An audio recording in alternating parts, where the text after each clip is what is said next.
This video is for the benefit of those people who are in Kansas City. Those of you in Kansas City, we miss you. Sorry. I don't have any more donuts. But we are eating donuts right now in your absence. We are. Don't worry, there will be donuts next Friday also. Okay, so next week we're going to start that lab where you get to make your own DNA fingerprint. Okay? But the amount of DNA that you're going to collect from your cells is such a smidgen, teeny tiny amount that we're going to have to make millions and millions of copies of it. And there's a way we can do that, and it's called PCR. Anybody ever heard of it? Sounds familiar. Not CPR. Not VCO. Not CCR. That was a famous rock band in the 60s and 70s. CCR. Righto. Creedence Clearwater Revival. If you were with me in the car as I drive home from work, you would probably hear Creedence.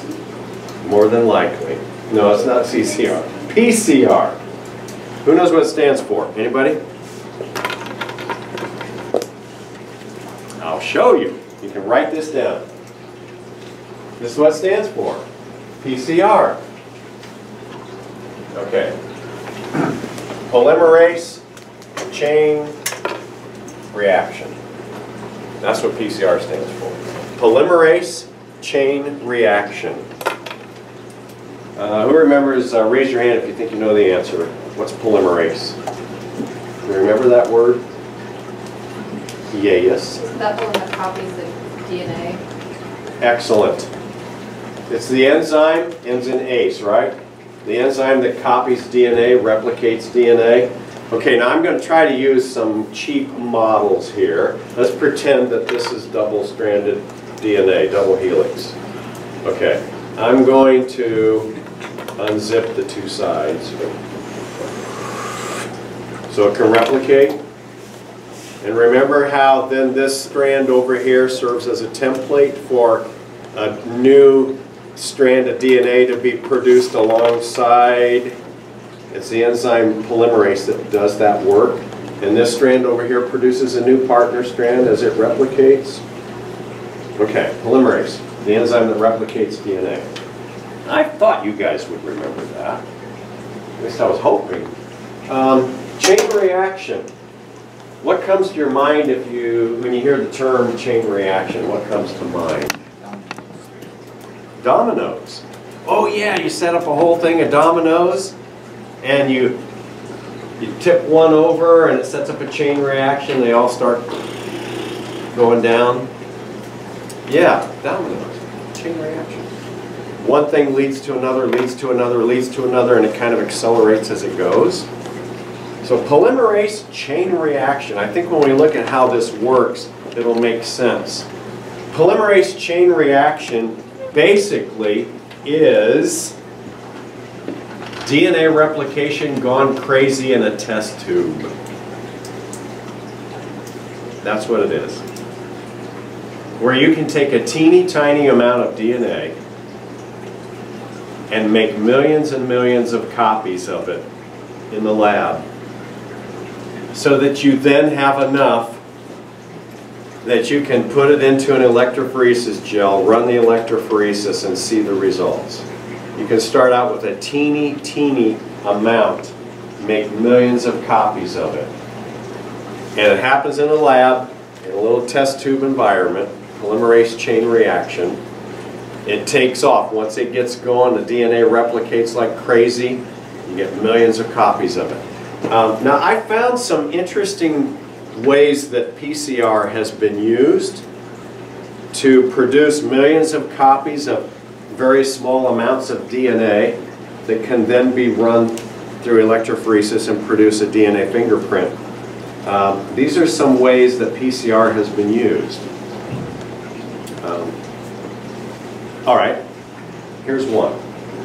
Imagine a murder case, crime scene investigation, where the investigators find just a hair. Just a hair. It doesn't belong to the victim, it belongs to the perpetrator. And at the base of the hair There are just a few cells, a little clump of cells. They could take those cells back to the lab, extract the DNA from those cells. Now there's not much DNA there, just a smidgen, right? How much is a smidgen? It's just a small amount. Teeny tiny amount. They can take that DNA in the lab, use polymerase chain reaction on it to make millions of copies of it so that they then have enough they can run it through a gel and do a DNA fingerprint. Here are some other uses that I ran across that I thought were interesting. They used PCR to produce millions of copies of the DNA collected from the remains in Jesse James' grave to make a positive identification that really was Jesse James buried there. You guys know about Jesse James? Pokemon characters are named after. There's a real, the real Jesse James was a famous outlaw in the Old West. Jesse James. And there's a place where he's buried, and for years people have said, that's where Jesse James is buried. And some geneticists decided to test and see if that was really him buried there. So they actually dug up his remains, all just bones, because he's back in the days of the Old West, just bones. There was enough DNA in the bones just to trace, not much, hardly any, but they were able to do PCR on it in the lab, make millions of copies of it, so they had enough they could do a DNA fingerprint, compared his DNA fingerprint to living relatives today, people who knew that they were related to Jesse James, and that's how they made the match and showed that that was really his remains in there. Here's another use of that I thought was interesting. They used PCR to make millions of copies of DNA in the guts of genital crab lice taken from a rape victim, which matched the DNA of the suspect. Are you following that? Have you ever heard of genital crab lice? The name is kind of self-explanatory, right, where the lice live. Evidently, the rapist had these lice. He raped this poor victim. The lice jumped from his body to hers. She reported to the police. They took these lice from her body, took them into the lab, and in the guts of the lice were the skin cells of the rapist that the lice had fed on. So that's why lice itch. They feed on the skin cells. So the skin cells were inside the gut of the lice, skin cells from the rapist. They extracted the DNA from those skin cells. There's not much there, but they did PCR on that DNA, made millions of copies of it, so they had enough to do a DNA fingerprint, compared the DNA fingerprint to the suspect, and it matched. I thought that's pretty cool. Pretty clever. They used PCR to prove that there was poached moose meat in hamburger being sold by a restaurant. That's pretty clever. Now, I don't know where this was. It doesn't say where this was, and I should have looked it up. I don't know if it was Alaska or out west someplace. Someplace where it's illegal to hunt moose. And there were rumors going around that this particular restaurant in town was selling moose meat, passing it off as hamburger, but it was actually moose meat, which was poached. Don't you think it'd be more expensive than You would think so, but I guess the people who went to the restaurant, they didn't want to know that they were eating moose meat. They wanted to be eating hamburger, beef, ground beef. So they collected some of the meat from this restaurant, and meat's muscle tissue, right, made of muscle cells, extracted the DNA, did PCR on it, did a DNA fingerprint, found out, lo and behold, it was moose DNA and not beef DNA. Restaurant got in big trouble. For sure. Okay, those are some uses. There are a lot of uses of that, but nowadays when they do DNA fingerprint, this is the main way that they do it. Remember, before we learned about doing DNA fingerprint with RFLPs, remember that? Where they take DNA, cut it up with restriction enzymes. Nod your head yes if you remember that. And run it through a gel. This does not involve restriction enzymes at all. And we're going to find out how this works. Okay, PCR, polymerase chain reaction. This guy right here, this is Dr. Kary Mullis. He's still alive. He invented PCR. 1993, he got a Nobel Prize for it. I am told that he's a big surfer. Lives out on the West Coast, likes to surf in his spare time. And the story goes that one night he was driving home along the Pacific coast, moonlit night after a day of surfing, and the idea just sort of popped into his head. Hurried back to the lab, started doing some stuff, invented the process of PCR. And he got a Nobel Prize for that. So someday, maybe you'll get a Nobel Prize. Wow, you never know. Never know. Okay, here's how it's often defined. DNA replication gone crazy in a test tube, where you make millions of copies of a target sequence of DNA. Now, the only part of your DNA, you guys, that we're going to make millions of copies of is a tiny little piece of DNA on the tip of your chromosome number 16. Okay? Some of us have a little piece of virus DNA in a sequence of DNA on the tip of our chromosome 16. Some of us have that virus DNA on one of our 16s. Some of us have it in both of our 16s. Some of us have that little virus DNA in neither one of our two number 16s. So that's what we're going to do. That's the only target that we're going to make millions of copies of. So we'll find out next week how to do that. Okay, now here's the trick. If you want to do PCR in the lab, you have to take your DNA and make it unzip in the test tube. And the way you do that is you have to heat it up to almost boiling. And that causes the DNA to unzip. Okay, you have to heat it up to almost boiling to make it do that if you're going to replicate DNA in a test tube. But the problem is, if you add polymerase to the test tube to then replicate the DNA, okay, make copies of it, that's what polymerase does. Those high temperatures destroy your polymerase in the test tube. That's a problem. So the way Kary Mullis got around that, the idea struck him as he's driving along after a day of surfing. He thought, why not go and get polymerase from bacteria that live in hot springs? Because those bacteria live and survive in hot springs. It's almost boiling water. So they must have a special kind of polymerase.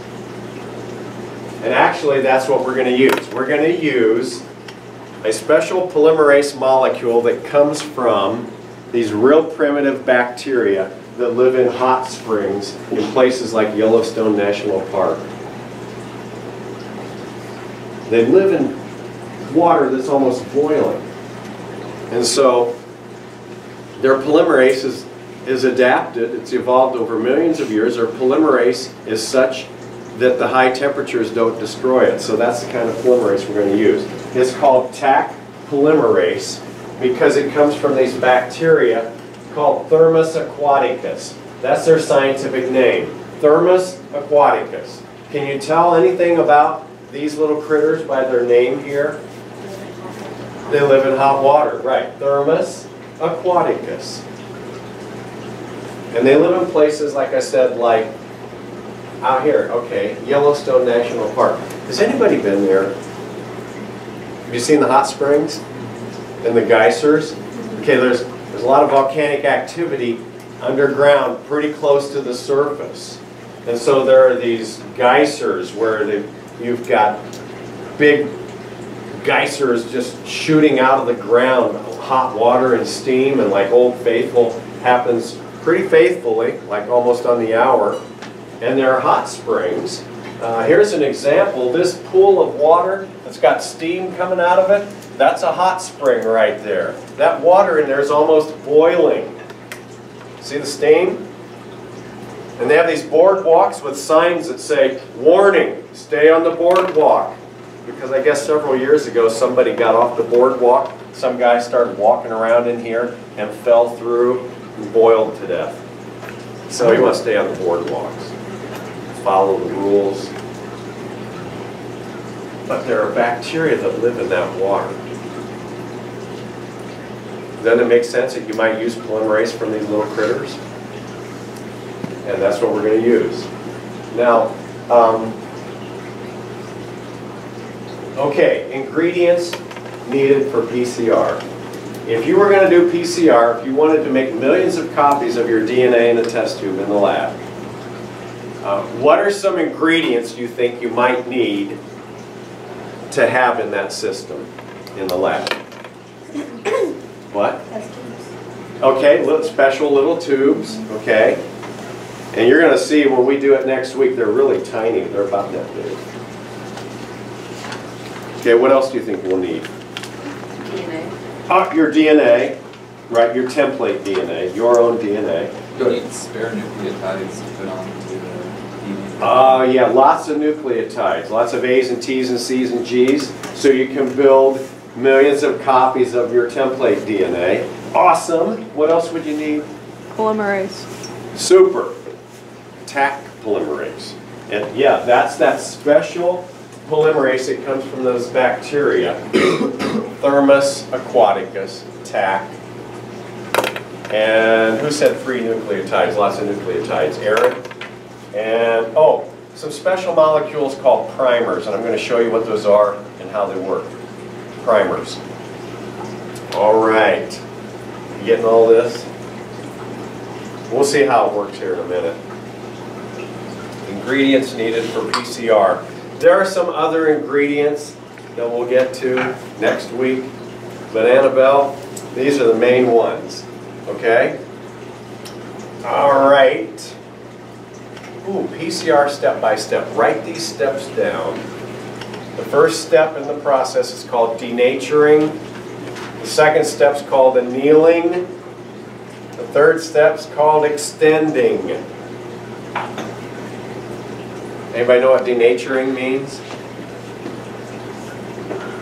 Isn't that where the proteins kind of straighten out? Oh, excellent. Okay, Aaron just said, isn't that where the proteins straighten out instead of being coiled? Yep, protein molecules can denature. In other words, start coming apart if they're heated up to high temperatures. In terms of DNA, when we're talking about DNA denaturing, I'm gonna do like charades, and you tell me what denaturing means when we're talking about DNA. Okay, here's DNA. Watch, I'm going to demonstrate denaturing. Oops, you're not supposed to talk when you do charades, right? Okay.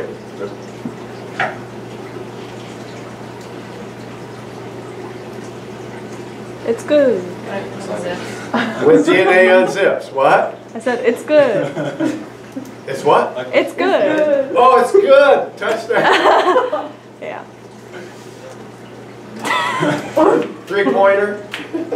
Okay, no, well, what I meant was, you know, when DNA unzips, we call that denaturing, okay? So that's the first step. You got DNA in a test tube, you heat it up to almost boiling, and that causes the DNA to unzip, denature. Annealing. Anybody know what annealing means? If something anneals to something, it sticks to.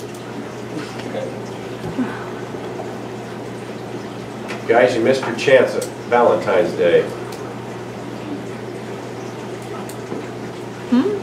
No, you wouldn't want to write a card to your sweetheart that says something like, I want to. anneal to you for the rest of my life. No, that's just going to go over. A nerd card. I could never tell jokes. Never. They always fall flat. You had to be there. It was terrible. You had to be there. Annealing means to stick to. That's the second step. Third step, extending, and we'll find out what's sticking to what here. The third step, extending, that's when the DNA is replicated and the new strand is growing and extending, new strand is being produced. That's the extension step. All right, now we're going to illustrate those with this diagram. There's the process. Now, it looks like it would be really tedious. How are we going to do that in the lab?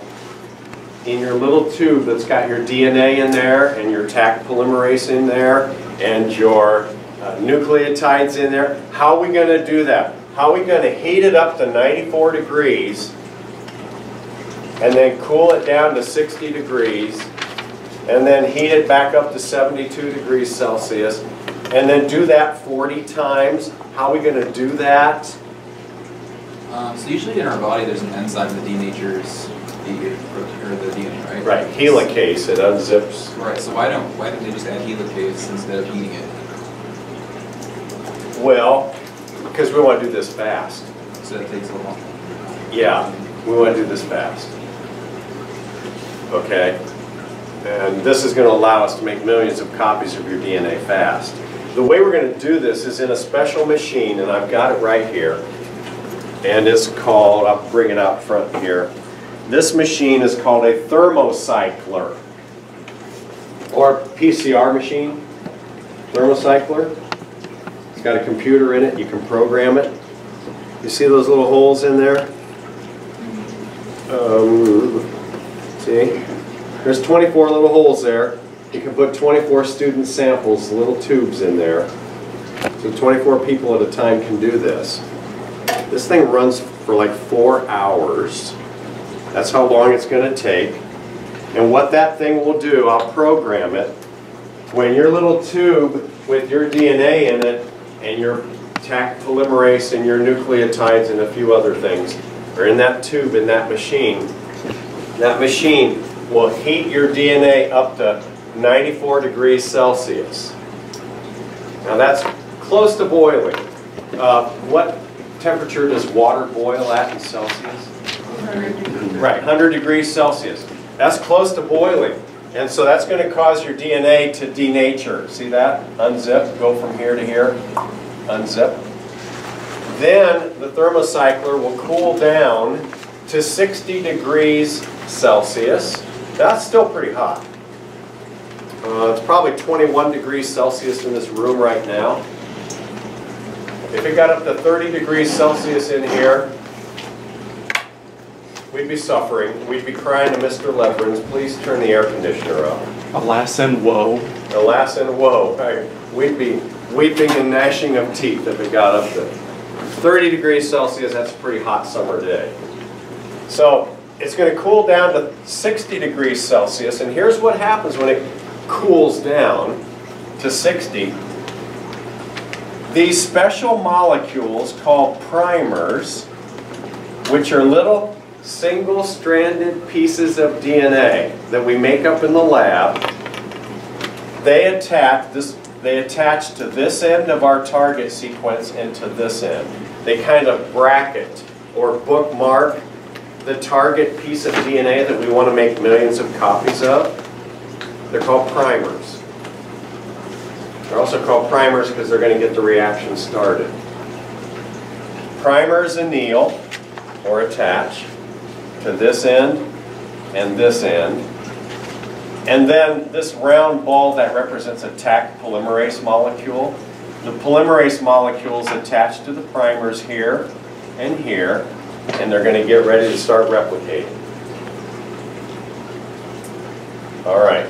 The machine is going to heat back up to 72 degrees Celsius because that's the temperature that Taq polymerase loves to work at when it replicates DNA.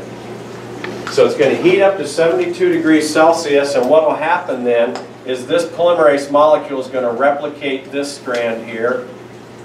See? And this polymerase molecule on the other side is going to replicate this strand in the other direction. Like that. See how that works? That's called the extension step. And now we've got 2 DNA molecules where we just had one before.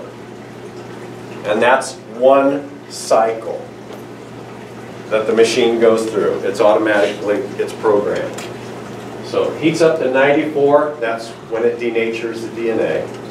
Cools down to 60, that allows the primers to attach and the polymerase molecules to attach to the primers and get ready to replicate.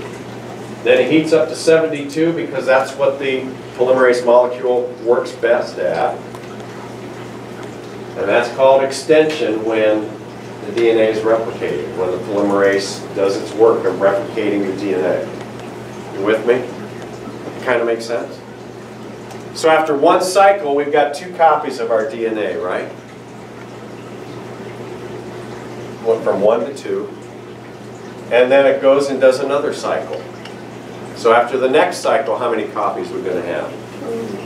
4. And then after the next cycle, how many? 8. And then 32. 6. It's going to reproduce exponentially, right? The numbers of DNA molecules are going to be reproduced exponentially. It's going to really take off. The numbers are going to grow like crazy. See why they call it a chain reaction? Polymerase. How long does it take to go through one cycle? Oh, that's a good question. Oh my goodness. I don't know right offhand. A few minutes. It takes a few minutes. It takes close to 4 hours. It takes this thermocycler close to 4 hours to go through 40 cycles. That's what we're going to do. We're going to go through 40 cycles. Now for fun this weekend, if you want to, you can do the math, figure out if you start with 1 DNA molecule, after 40 cycles, how many will you have? How many copies? You know what the answer is? 2 to the A lot. 40th? What? 2 to the 40th? I think you're right. Yeah. So what is that? That's a big number. Yeah. That's a bunch. Aaron's calculating it, right? Yep. How many would you have after? 0.1 times 10 to the 12. Oh. So that's... Is that Trillions. Yeah, trillions. Lots. Something like that. Yeah, here's kind of how it's going to work. Let me pull this over here. And Jay, can I get you that way just a little? Sorry, major space. Let me show you kind of how it's going to work. All right, let's say that... You're fine, Aaron. Aaron, I think you're just fine and dandy.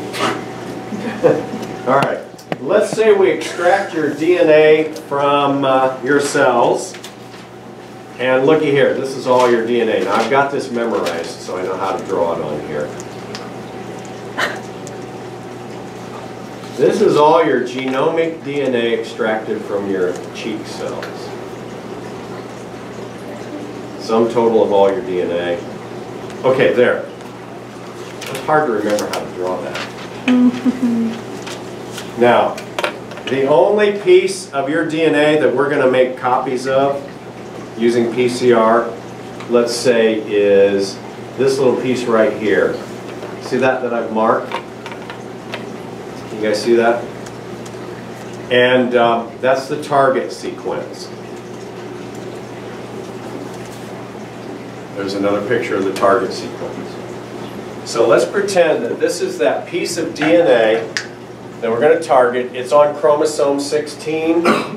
Some of you are going to have a piece of virus DNA inserted in there that's going to make that longer. Some of you are not going to have the virus DNA inserted in there, and it's going to make that shorter. Remember what happens to shorter and longer fragments when you run them through a gel? Remember that? Okay, so here's how PCR works. We're just going to target that little piece. When we add the primers, they're designed to attach at one end of the target piece and at the other end. And so this target piece is going to be replicated. Then we have 2 copies of it. And then 4. And then 8, 16, 32, 64, 128, 256, 512, 1024, 2048, 4096. Pretty soon, billions of copies. See how we're just making lots of copies of that particular target sequence? That makes sense? Sort of. And then, when we actually do the electrophoresis, you'll squirt all of your DNA into the well in the gel, all of it. But the only bit of your DNA that's going to show up and be visible at all after we add the dye is this, the target sequence that we've made millions of copies of it. Because since we've made millions of copies of it using PCR, it's actually going to show up in the gel. All the rest of this, just such a small smidgen amount, it's not going to show up. Does that make sense? Sort of? Okay. Mr. Ruhl? Yeah. Will it run off the gel because it's so small? Well, no, it's long. Okay. See, it's very long, but it's a real small amount. I mean, let's say you spit millions of your cheek cells into a cup, and we extract the DNA from all of those millions of your cheek cells. That's still such a small amount of DNA that if you ran it in a gel, you wouldn't see it. It's such a small amount. Teeny tiny amount. So you're saying it will like run in the gel, but you just won't see it? Yeah, you just won't see it. It'll be invisible. Okay. Because it's such a small amount. But with PCR, we're going to make millions, in fact billions of copies of this one target sequence here, and see, you're amplifying or making a lot of copies of that little target sequence. So when you squirt all your genomic DNA into the well, the only thing that's going to show up is this piece that you've made billions of copies of by doing PCR. Okay? So there's no restriction enzymes involved in this, like we did before when we did DNA fingerprinting. All right, let me show you what that looks like. A sample of chromosomal DNA, also called genomic DNA, can be used as the starting material for the polymerase chain reaction, or PCR. With PCR, an investigator can amplify a single copy of a DNA segment into billions of identical copies. The DNA segment of interest, or target DNA, is indicated in red. In addition to the target DNA, a PCR reaction contains several other ingredients. These include free nucleotides, DNA primers, and the enzyme Tap polymerase. The primers are typically about 20 nucleotides long and are complementary in sequence to the ends of the target DNA. Tap polymerase is derived from hot springs bacteria and can tolerate the intense heat of a PCR reaction. A PCR reaction lasts several hours and typically consists of 20 to 35 repeating cycles. A cycle begins by heating the reaction mixture to 95 degrees Celsius. The heat denatures the DNA, breaking the hydrogen bonds that hold the strands together. After denaturing the DNA, the temperature is reduced to around 60 degrees so that the primers can form hydrogen bonds, or anneal, with their complementary sequences in the target DNA. Note that the primers and the target DNA follow base pairing rules. An adenine, A, pairs with a thymine, T, and a cytosine, C, pairs with a guanine, G. In the next phase, the temperature is raised to 72 degrees Celsius. Tap polymerase functions optimally at this temperature and begins polymerization, adding nucleotides to the 3' end of each primer attached to the DNA strand. After one complete cycle, there are 2 double-stranded copies of the target DNA.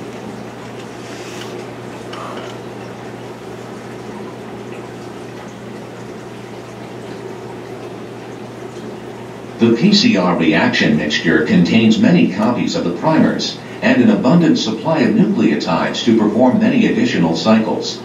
After a second cycle, there are 4 copies of the target DNA. After cycle 3 is finished, there are 8 copies of the double-stranded target DNA sequence. Note that only 2 of the double-stranded copies consist of just the target fragment. The others also include flanking DNA regions.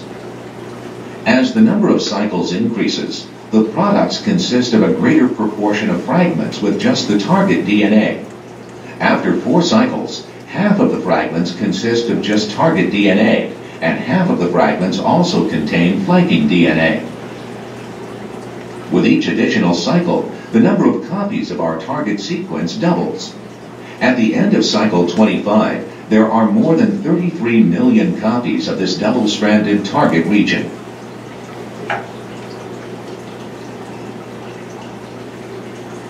Okay, now they talked about going up to 95 degrees Celsius to denature the DNA. We're going to do 94. But the other 2 temperatures were the same. And we're actually going to do 40 cycles with this. So, any questions about this so far? Aaron? Why doesn't the primer need the polymerase to attach to the Why? strand? The polymerase actually needs the primer. Yeah, so the primer just attached to the other strand. So the other nucleotides have the polymerase attach it onto the DNA, right? Uh-huh. So why doesn't the primer need the polymerase to stick it onto the original DNA? Oh, well, good question. All the primer is the primer is a little, let's go back. The primer is a little single-stranded piece of DNA. That's all it is. And those are made up in the lab intentionally with the order of A's and T's and C's and G's in it that will match this end of this target sequence that we want to make copies of. And this primer is made up so it will match this end of this target sequence. So it's drawn to without the help of polymerase? Right. It's just when you lower the temperature to 60 degrees, remember molecules, when the temperature lowers, they slow down and allows them to attach. They're just the primer is just attached based on those base pairing rules, just because A pairs with T, C pairs with G. So they're just going to be naturally attracted to this end of the target and this end. So the regular nucleotides don't normally attach by themselves? No. Well, they might slowly over time, but it'll take a long time. Enzymes, remember, speed up reactions. And so what Taq polymerase is going to do is it's going to do that real fast. Hook them up, pair them up real fast, replicate that DNA quickly. Yeah. I mean, it would happen, it would take a long, long time without the polymerase. Okay, so here is another look at that, right here. Polymerase chain reaction, or PCR, uses repeated cycles of heating and cooling to make many copies of a specific region of DNA. First, the temperature is raised to near boiling, causing the double-stranded DNA to separate or denature into single strands. When the temperature is decreased, short DNA sequences known as primers bind or anneal to complementary matches on the target DNA sequence. The primers bracket the target sequence to be copied. At a slightly higher temperature, the enzyme Taq polymerase, shown here in blue, binds to the primed sequences and adds nucleotides to extend the second strand. This completes the first cycle.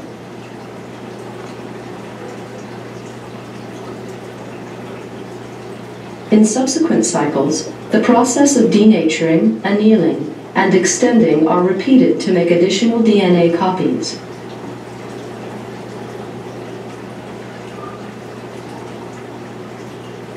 After 3 cycles, the target sequence defined by the primers begins to accumulate.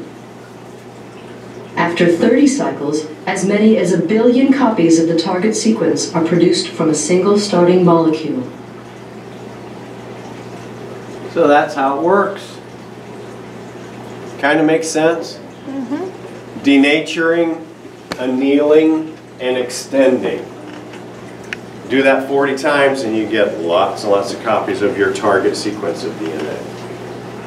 And since you've got so much of it, then you can put it in a gel, do the electrophoresis, and actually be able to see it because you've made millions of copies of it. Actually replicating DNA like that and making lots and lots of copies is called amplification. Or we say we're gonna use PCR to amplify your DNA, to make lots of copies of it. In music, what's it mean in music if you amplify?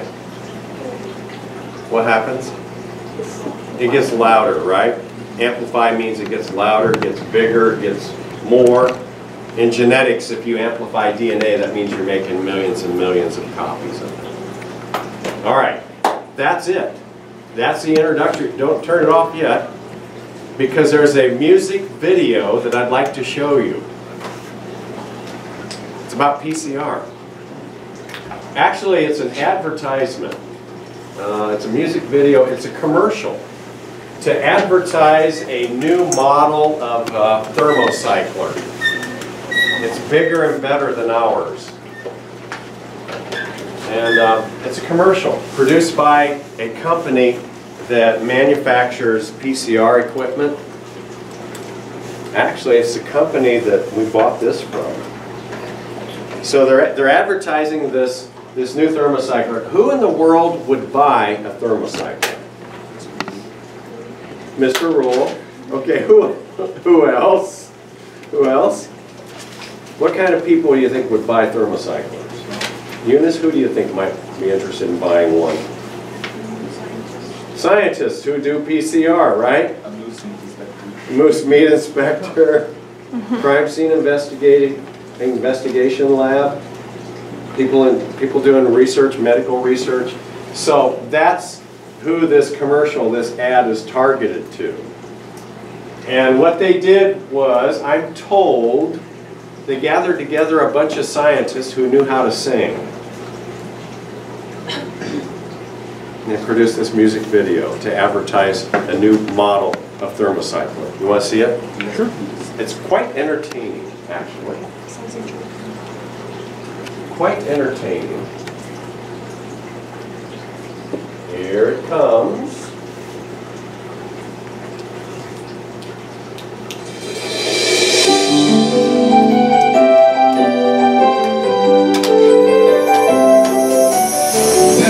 Time when the amplified DNA, you have to grow tons and tons of tiny cells. Ooh, and along came the candy Dr. Carey Mullins said you can amplify in vitro just as well. Just fix your tablet with a pumper and some primers.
PCR, Biolabs salutes you with the all-new 1000 series thermal cycling platform. I have got to get me one of those. Was that like a We Are the World spoof Yeah, or kinda something? like We Are the World, yeah. That's funny. That's it. So, all right. Any other last minute questions about PCR before we quit? That's just kind of an introduction. We'll see it again because that's the technique we're going to use next week. First thing we're going to do next week is extract your DNA, and then the next thing we'll do after that is we'll do PCR on your I DNA. think FE should perform that in Kansas City. Say I what? think FE should perform that in Kansas City. Yeah, they should do that. They should perform that song. All right, I think we could probably turn it off. And are you taking pictures now of everybody? Megan.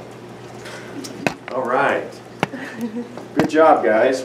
I think we did it. I think our classmates are going to be in pretty good shape. Say goodbye, everyone. Say bye, everybody. Bye, have a beautiful time. Bye. Okay. Have a good